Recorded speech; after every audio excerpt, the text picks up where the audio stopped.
Shalom Bapak Ibu yang terkasih dalam nama Tuhan. Selamat pagi, selamat datang beribadah dalam nama Tuhan Yesus Kristus. Pagi ini kita mau sama-sama bersuka cita, memuji, membesarkan nama Tuhan. Mari kita sama-sama angkat satu pujian, nyanyi bagi Dia.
Shalom. Kita jumpa lagi di minggu kedua di bulan Juni. Saudara yang dikasih dalam Tuhan, tetap semangat dan tetap sehat. Amin. Kalau kita sudah memuji Tuhan, kita sebentar akan mendengar firman Tuhan.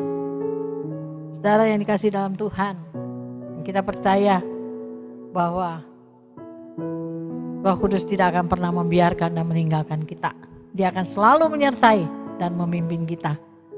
Kalau kita sebentar akan berdoa, dan sebelumnya kita akan nyanyikan satu pujian.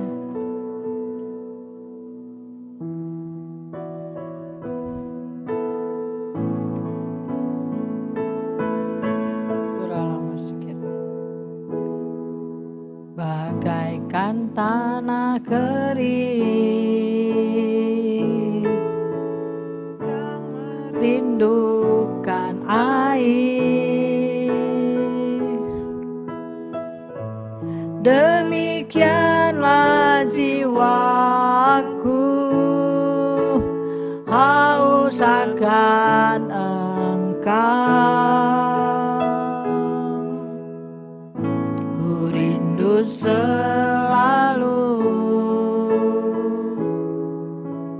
hadir-Mu di hidupku, memulihkan jiwaku, hapuskan air mataku, mengalirlah kuasa Roh Kudus, mengalirlah di tempat ini, mengalirlah, oh Roh Kudus, pulihkanku, mengalirlah kuasa Roh Kudus, mengalirlah di tempat ini, mengalirlah, oh Roh Kudus, di hidupku, di hidupku, pulihkanku. Sikiri aralama sanaralama se. Haleluya. Terima kasih Roh Kudus, terpujilah nama-Mu kekal selamanya. Sebentar kami mau mendengarkan firman Allah. Urapi hamba-Mu, urapi akan setiap telinga pendengaran kami untuk mendengarkan firman-Mu, agar firman-Mu yang kami dengar, kami renungkan, dan kami lakukan, dan kami bagikan lewat kesaksian hidup kami. Pimpin kebaktian ini dari awal perjalanan sampai akhir. Pimpin akan setiap kehidupan kami senantiasa. Terima kasih Roh Kudus. Kami siap untuk mendengarkan firman-Mu. Dalam nama Tuhan Yesus kami berdoa. Haleluya. Amin. Saudara sekalian yang saya kasih di dalam Tuhan. Kalau minggu lalu kita berbicara mengenai kita dimeteraikan, kita ada jaminan, Roh Kudus menjamin, dan juga Roh Kudus memimpin kehidupan kita. Pada saat kita dipimpin oleh Roh Kudus, kita lihat bahwa sesungguhnya banyak hal-hal yang tidak pernah kita pikirkan, bahkan yang tidak pernah timbul dalam hati kita, Allah sediakan bagi orang yang mengasihi Dia. Karena firman Tuhan katakan, di mana ada Roh Allah, di situ ada kemerdekaan. Kita lihat saudaraku, ya, bahwa jikalau Roh Kudus ada di dalam kehidupan kita, maka Roh Kudus juga akan memberikan kita karunia-karunia, pelayanan-pelayanan, buah-buah pelayanan, rupa-rupa pelayanan, juga berbagai-bagai perbuatan mujizat, bahkan buah-buah roh itu akan mengalir dalam kehidupan kita. Sebagaimana lagu tadi, ya, mengalir dalam kehidupan kita. Maka saudaraku yang dikasih dalam Tuhan, hidup kita akan dipulihkan. Hidup kita akan dimerdekakan. Karena roh Allah yang ada di dalam kehidupan kita akan senantiasa memerdekakan hidup kita. Kita lihat di dalam satu ayat 1 Korintus 12. Ayat 1 kita mulai baca. Rupa-rupa karunia tetapi satu roh. Sekarang tentang karunia-karunia roh.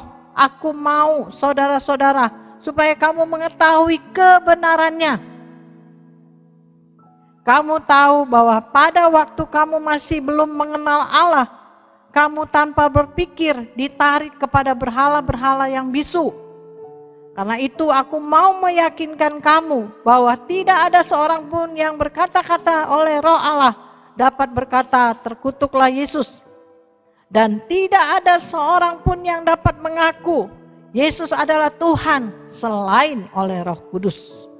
Minggu lalu kita sudah bahas ini, bahwa Roh Kuduslah yang memimpin kita, mengaruniakan kita untuk kita bisa percaya dengan hati dan mengaku dengan mulut bahwa Yesus adalah Tuhan. Itu adalah pimpinan daripada Roh Kudus. Kita lihat ya, bahwa Roh Kudus juga punya rupa-rupa karunia, tetapi satu roh, ya, roh yang satu yang mengerjakan karunia itu. Jadi nggak bisa, kita manusia nggak bisa berbangga, kita nggak bisa mengatakan oh itu milik saya, itu karena saya, nggak. Saudaraku yang tidak ada yang bisa kita sombongkan, karena itu semua bukan karena kita, tapi Roh Kudus yang mengerjakan dengan melalui kehidupan kita. Kita hanya adalah alat Tuhan, bukan sumbernya. Sumbernya adalah Roh Kudus, ya, yang mengerjakan karunia-karunia itu di dalam kehidupan kita. Jadi saudaraku yang dikasih dalam Tuhan, sebagai manusia, seberapa hebat pun kita dipakai Tuhan, kita hanya alat. Tidak ada yang perlu kita banggakan dengan kehidupan kita. Kita lihat di dalam ayat yang keempat. Ada rupa-rupa karunia tetapi satu roh. Ayat 5, dan ada rupa-rupa pelayanan tetapi satu Tuhan.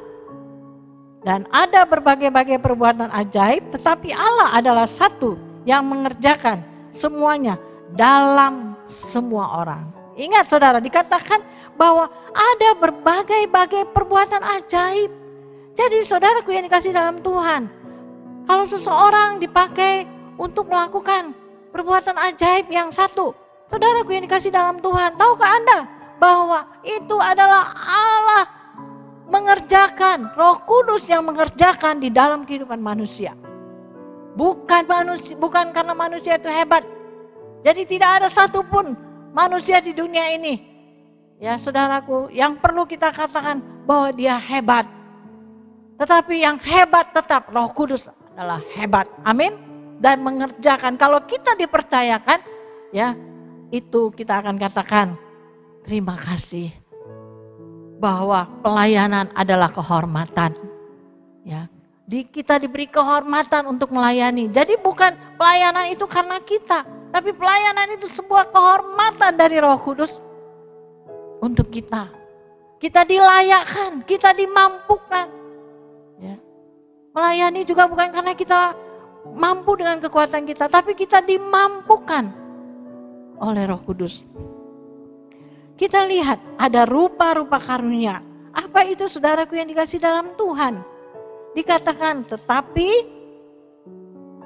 kepada tiap-tiap orang dikaruniakan pernyataan untuk kepentingan bersama. Jadi bukan untuk kepentingan kita, bukan untuk mencari keuntungan, ya. Untuk keuntungan diri sendiri kita mempergunakan karunia-karunia yang dipercayakan oleh Tuhan. Banyak orang yang mencari uang dengan karunia-karunia yang dipercayakan oleh Tuhan. Saudaraku yang dikasih dalam Tuhan, terkutuklah katanya saudara. Tetapi saudaraku yang dikasih dalam Tuhan, kalau Tuhan percayakan karunia-karunia melalui kehidupan kita. Biarlah kita melakukannya dengan takut dan gentar. Menyampaikan, mengerjakannya dengan mengandalkan Roh Kudus, mengandalkan Tuhan. Maka dikatakan apa? Ayat 6, ada berbagai-bagai perbuatan ajaib, tetapi Allah adalah satu yang mengerjakan semuanya dalam semua orang. Ya. Jadi kalau ada orang hamba Tuhan dipakai kesembuhan buat seorang dan orang itu sembuh, itu bukan hamba Tuhannya yang mengerjakan, tapi Roh Kudus yang mengerjakan melalui hamba Tuhan itu. Ada orang mati dibangkitkan melalui seorang hamba Tuhan, bukan hamba Tuhannya yang membangkitkan, tapi Roh Kudus melalui hamba Tuhan itu. Dia hanya sebuah alat, ya, membangkitkan orang mati itu menjadi hidup. Jadi saudaraku yang dikasih dalam Tuhan, mari kita lihat bahwa perbuatan ajaib, tetapi Allah adalah satu yang mengerjakan semuanya dalam semua orang. Ya, baik itu karunia, baik rupa-rupa pelayanan maupun perbuatan-perbuatan ajaib, itu dikerjakan oleh Allah yang satu, yaitu melalui Roh-Nya yang kudus, Roh Kudus, Roh Allah dalam semua orang. Kita lihat ayat yang ke-7, tetapi kepada tiap-tiap orang dikaruniakan penyataan Roh untuk kepentingan bersama, bukan kepentingan sebuah golongan, bukan kepentingan satu gereja, bukan kepentingan, tapi kepentingan bersama umatnya. Sebab ayat 8 dikatakan tadi, sebab kepada yang seorang Roh memberikan karunia untuk berkata-kata dengan hikmat, dan kepada yang lain Roh yang sama memberikan karunia berkata-kata dengan pengetahuan. Jadi masing-masing kita diberikan karunia, ya. Yang satu diberi karunia berkata-kata dengan hikmat. Tuhan pakai orang itu untuk berkata-kata dengan hikmat, menyampaikan pesan dengan hikmat. Ya, saudaraku, bakal apa yang akan terjadi ke depan? Saudaraku yang dikasih dalam Tuhan, bahkan melewati nasihat dengan berkata-kata dengan hikmat. Ya, saudara, menyampaikan pesan Tuhan, menegur dengan hikmat, menasehati, ya, sehingga orang itu dibangun, ya, dihibur dan dikuatkan.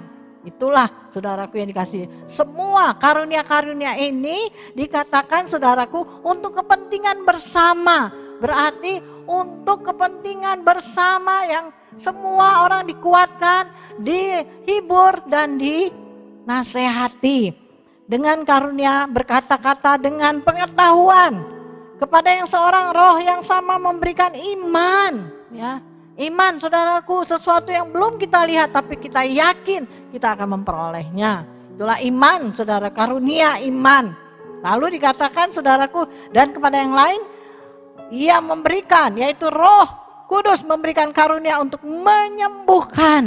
Jadi saudaraku, bukan hanya pendeta yang dapat menyembuhkan, berdoa untuk kesembuhan. Kita nih jemaat Tuhan juga Tuhan bisa pakai Anda untuk menyembuhkan, berdoa untuk kesembuhan, ya. Saudaraku yang dikasih dalam Tuhan, lalu dikatakan kepada yang seorang Roh memberikan kuasa untuk, saudaraku, mengadakan mujizat, ya. Saudaraku yang dikasih dalam Tuhan, ya, tidak ada perkara yang mustahil. Bukan siapa kita, tetapi Roh yang sama. Kita ini hanya sebagai alat. Tuhan bisa pakai kita, ya, melakukan mujizat. Ya, saudaraku yang dikasih dalam Tuhan. Dan kepada yang lain Ia memberikan karunia untuk bernubuat. Ya, saudaraku, kadang-kala kita orang yang dikasih karunia bernubuat, kadang kita sudah memfokuskan dirinya seperti dukun, apa-apa, ya. Dulu pernah ada anak Tuhan, kalau datang ke gereja, ada nubuat enggak? Kalau di gereja kamu ada nubuat, saya mau ke gereja kamu. Saya bilang, kalau kamu hanya mau cari nubuat bukan mencari Tuhan, ya udah jangan ke gereja saya. Nubuat itu diberi oleh Tuhan, bukan milik seseorang. Kalau Tuhan mau memberi karunia bernubuat kepada orang, kapan saja, di mana saja Tuhan bisa pakai. Nggak usah mesti pada saat kebaktian. Kita sedang makan, kita sedang sharing. Kalau Tuhan mau berbicara, Dan dia akan memberikan karunia bernubuat kepada seorang untuk menyampaikan pesan kepada yang lain.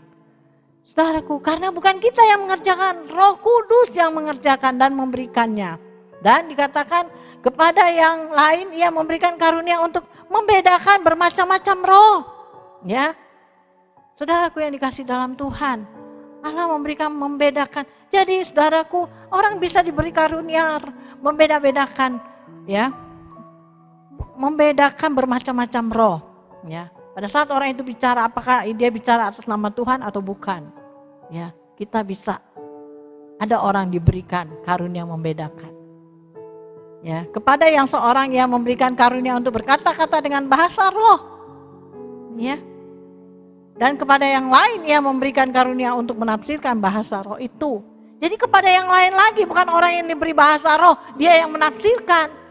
Tetapi orang bisa berbahasa roh, tiba-tiba berbahasa roh dia. Tapi ada orang lain yang menafsirkannya. Jadi jangan saudaraku kita ya memberhentikan, atau kalau ada orang berbahasa roh kita suruh stop. Tidak saudaraku, biarkan dia berbahasa roh. Ya, saudaraku, di mana juga kita bisa berbahasa roh. Saudara, dikatakan karunia berbahasa roh. Lalu yang menafsirkan, ada yang Tuhan kasih karunia menafsirkan. Ayat 11 yang perlu kita perhatikan. Tetapi semuanya ini dikerjakan oleh roh yang satu dan yang sama, yang memberikan karunia kepada tiap-tiap orang secara khusus seperti yang dikehendakinya. Seperti yang dikehendaki oleh Roh Kudus. Seperti yang dikehendaki oleh Tuhan. Ya, Dia memberikan secara khusus. Jadi saudaraku, kita jangan cepat sekali menilai atau menghakimi. Dia bohong, masa dia dipakai? Saudara, jangan. Ya, kita jangan cepat menghakimi orang. Misalnya ada satu gereja, ada nubuat, ada penglihatan, ya kita jangan, wah itu sesat. Ada orang dipakai Tuhan menyampaikan satu pesan, itu mah sesat. Saudara, ya.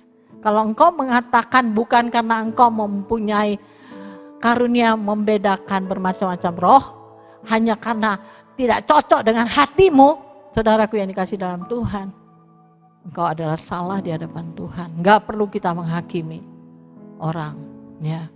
Apakah di gereja dia ada bahasa roh, di gerejamu enggak ada bahasa roh? Usah, saudaraku. Masing-masing kita dikaruniakan oleh roh yang satu dan roh yang sama secara khusus.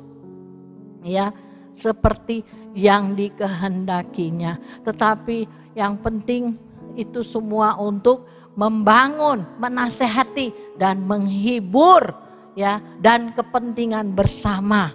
Saudaraku, mari kita mau lihat. Lalu dikatakan saudaraku bahwa kita harus yakin bahwa bukan karena kita, tapi Roh Kudus yang bekerja melalui kita. Lalu dikatakan Roh Kudus juga ada memberikan buah-buah roh. Makanya firman Tuhan katakan ya, pohon itu dikenal dari buahnya. Jadi saudaraku, kalau engkau dipimpin oleh Roh Kudus, maka buah-buah Roh Kudus juga ada dalam kehidupanmu. Ya, yaitu di dalam Galatia 5 ayat yang ke-22 apa dikatakan, saudaraku yang dikasih dalam Tuhan. Nah, mungkin saya tidak menguraikan satu persatu, ya. Kalau masalah buah-buah roh ini kita bisa seminar ini 3 hari. Kalau satu-satu dibahas. Tapi apa dikatakan? Tetapi buah roh ialah kasih. Jadi orang yang dipimpin Roh Kudus, orang yang ada Roh Kudus, ada kasih di dalam kehidupannya. Ya. Bukan masa bodoh, tapi ada kasih. Nah, kita baca di 1 Korintus 13, apa itu kasih? Saudara baca di rumah. Apa itu kasih?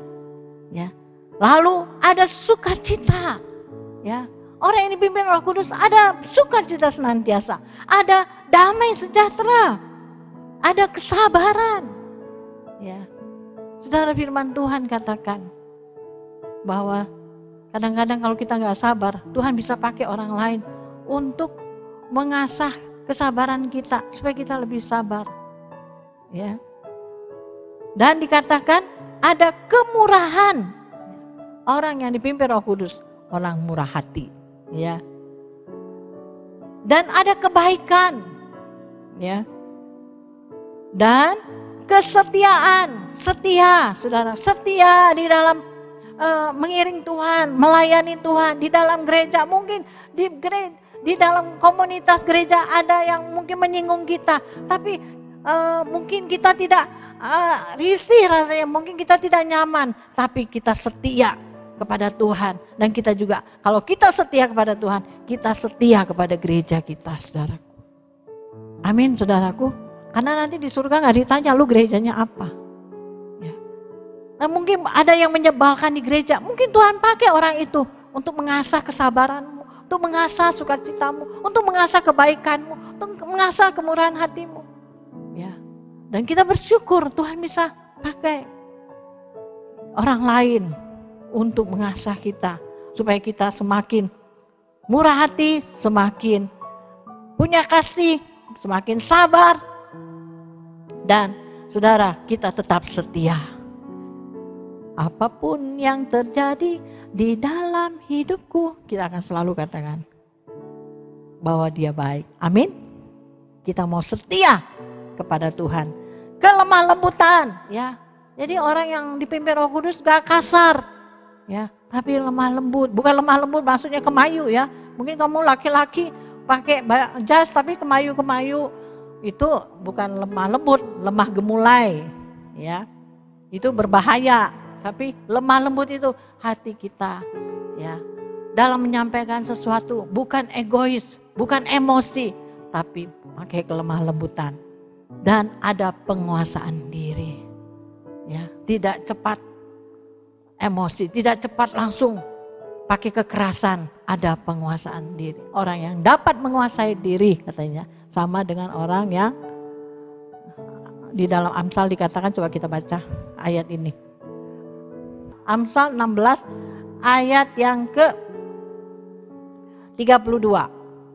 Orang yang sabar melebihi seorang pahlawan, orang yang menguasai dirinya melebihi orang yang merebut kota. Saudaraku yang dikasih dalam Tuhan, jadi sabar, penguasaan diri beda-beda tipis, ya. Dikatakan melebihi seorang pahlawan, orang yang sabar. Orang yang bisa menguasai diri adalah orang yang melebihi orang yang bisa merebut kota.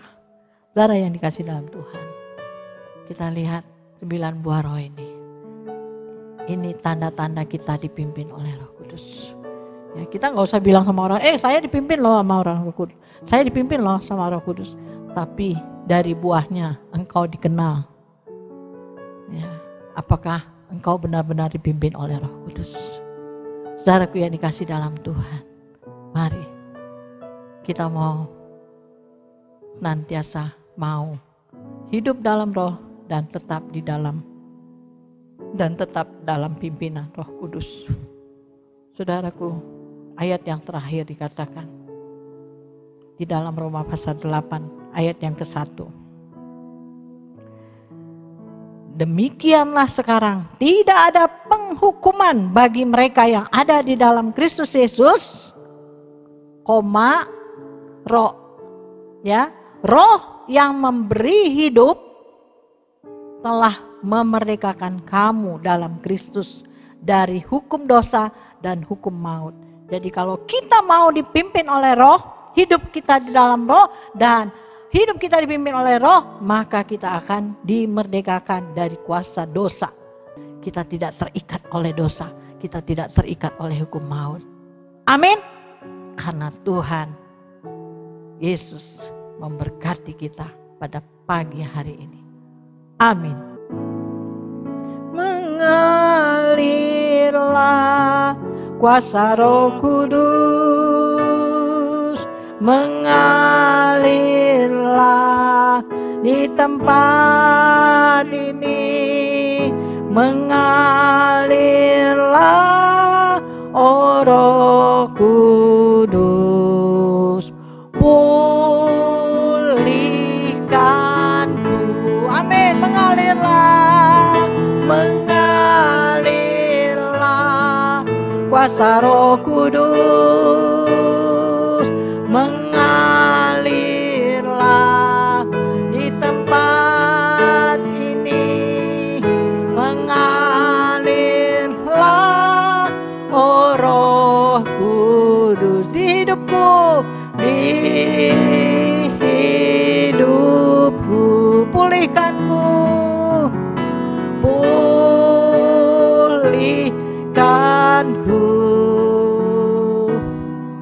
Terima kasih Bapa.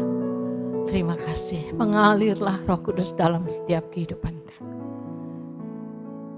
Dan kami boleh senantiasa dipimpin oleh Roh Kudus. Dan kami dipercayakan untuk memperoleh karunia-karunia. Memperoleh pelayanan dan juga perbuatan-perbuatan ajaib. Roh Kudus mengerjakan lewat setiap kehidupan kami. Bukan karena kami, tapi Roh Kudus yang mengerjakannya. Dan untuk kepentingan bersama, kepentingan bagi semua orang. Untuk membangun, menasehati dan menghibur. Terima kasih Bapa. Terima kasih Yesus, terima kasih Roh Kudus. Terpujilah nama-Mu. Kami berdoa bagi saudara-saudara kami, bagi jemaat-Mu, bagi setiap yang mendengar firman-Mu. Dan kami yakin, jikalau Roh Kudus ada dalam hidupan kami, jikalau Roh Kudus memimpin kehidupan kami, maka kami sudah dimeteraikan, kami sudah dijamin, dan kami adalah milik Allah, dan kami mau hidup sebagaimana Kristus hidup. Terima kasih ya Bapa. Terpujilah nama-Mu kekal selamanya. Berkati bangsa kami. Berkati ya Tuhan presiden kami. Berkati wakil presiden dan para menteri dan gubernur. Dan berkati ya Tuhan keluarga kami. Berkati jemaat-Mu. Dan berkati umat-Mu dimanapun mereka berada. Jikalau ada yang sakit, Tuhan tolong. Jikalau ada yang lemah, Tuhan Kau kuatkan. Dan kami percaya negeri kami akan dipulihkan dari segala virus-virus, sakit penyakit apapun. Negeri kami akan dipulihkan dan semua bangsa akan mengaku bahwa Yesus adalah Tuhan. Terima kasih ya Tuhan. Terpujilah nama-Mu kekal selamanya. Dalam nama Tuhan Yesus. Biarlah berkat damai sejahtera yang daripada Allah Bapa, kasih sayang daripada Tuhan Yesus, persekutuan dan sukacita yang daripada Roh Kudus akan senantiasa menyertai kami dari saat ini sampai Maranatha Tuhan Yesus datang yang kedua kali. Dalam nama Tuhan Yesus, kami terima berkat-Mu dan kami tutup jam kebaktian kami. Bapa, terima kasih. Bapa, terima kasih. Bapa, terima kasih. Bapa di dalam surga, Ku berterima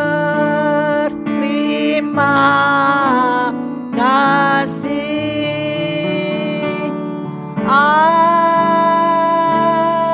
Amin. Amin. Tetap semangat. Diam di rumah, jaga kesehatan, jaga diri.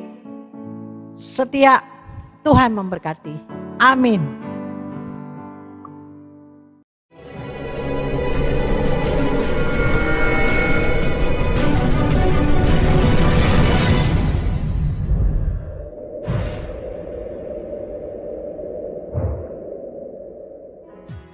Halo, pada segenap Jemaat GP Immanuel, dimanapun Anda berada. Senang bisa berjumpa dengan Anda kembali, meskipun secara online. Kita masih akan melakukan ibadah online bulan Juni ini. Tetap jaga kesehatan dimanapun Anda berada. Ajak segenap keluarga kita di rumah, boleh bersama-sama duduk diam mengikuti ibadah online sepanjang hari ini. Warta yang kedua, ibadah youth akan dilakukan pukul 11 siang melalui aplikasi Zoom. Kita sebagai kaum muda GP Immanuel boleh ambil bagian di dalam ibadah hari ini, supaya kita menjadi berkat tempat di mana kita berada. Warta ketiga, pendalaman Alkitab akan dilakukan setiap hari Senin dan Kamis. Saya ajak kepada segenap jemaat Tuhan GP Immanuel yang rindu untuk diri akan kebenaran firman Tuhan, ikut ambil bagian dalam kelas pendalaman Alkitab pukul 18.30 Doa berantai untuk kaum muda dan kaum ibu dilakukan sesuai dengan jadwal yang ditentukan. Bagi kaum bapak, kita akan lakukan doa berantai setiap pukul 7 malam di rumah masing-masing. Doakan bersama-sama baik keluarga kita, diri kita pribadi, bangsa dan negara kita, dan pemerintah kita, supaya mereka semua boleh terlepas, terbebas dari pandemi virus corona. Pada terakhir, bagi jemaat yang membutuhkan konseling atau dukungan doa dari Gembala Sidang maupun hamba Tuhan di Gembala, silakan menghubungi nomor yang tertera berikut ini. Demikian pengumuman kita hari ini. Tetap di rumah, tetap sehat, Tuhan Yesus memberkati.